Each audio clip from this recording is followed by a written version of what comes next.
क्या नमाज में आंखें बंद करना सही है? जवाब, बिना वजह आंखें बंद करना मकरूह है, लेकिन ध्यान तवज्जो के लिए कभी कभी जायज है। सवाल, क्या जुमे के दिन नाखून काटना सुन्नत है?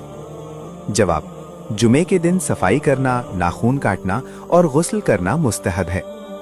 सवाल, क्या बीमार व्यक्ति बैठकर नमाज पढ़ सकता है? अगर खड़े होकर नमाज पढ़ना मुश्किल हो तो बैठकर नमाज पढ़ना जायज है। सवाल, क्या वुजू के बाद रुमाल से चेहरा पोंछ सकते हैं? वुजू के बाद चेहरा पोंछना जायज है, इसमें कोई हरज नहीं। सवाल, क्या औरत का अजान देना जायज है?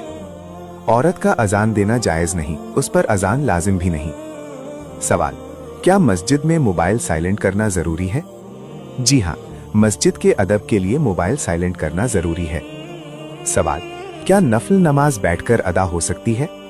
जी हाँ, नफल नमाज बैठकर अदा हो जाती है, मगर खड़े होकर पढ़ना अफजल है।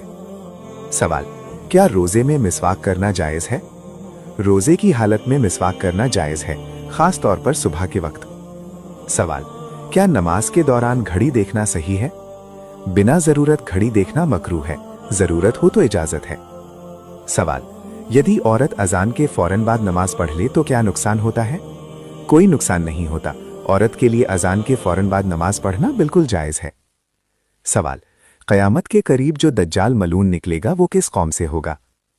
दज्जाल के बारे में जो रिवायत सही अहादीस में आई हैं, उनसे पता चलता है कि दज्जाल एक यहूदी शख्स होगा और यहूदियों की एक नस्ल से होगा।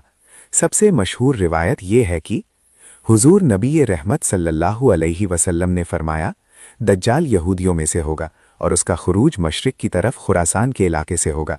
सुनन तिर्मिज़ी, मुस्नद अहमद, सही मुस्लिम में भी दज्जाल से मुताल्लिक अहादीस मौजूद हैं।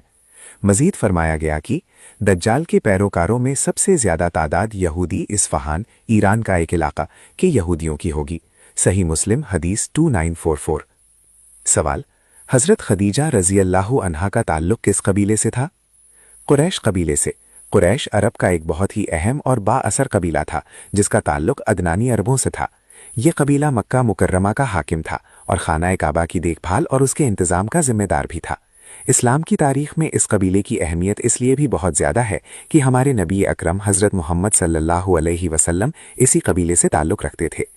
कुरैश का नसब और इब्तिदा। कुरैश का नसब हज़रत इस्माईल अलैहिस्सलाम से जा मिलता है। उनके जद्दे आला फ़हर बिन मालिक थे, जिन्हें कुरैश कहा जाता था।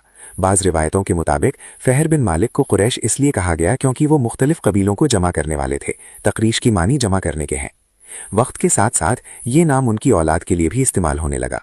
लाइक, फॉलो, शेयर कर दें। शुक्रिया।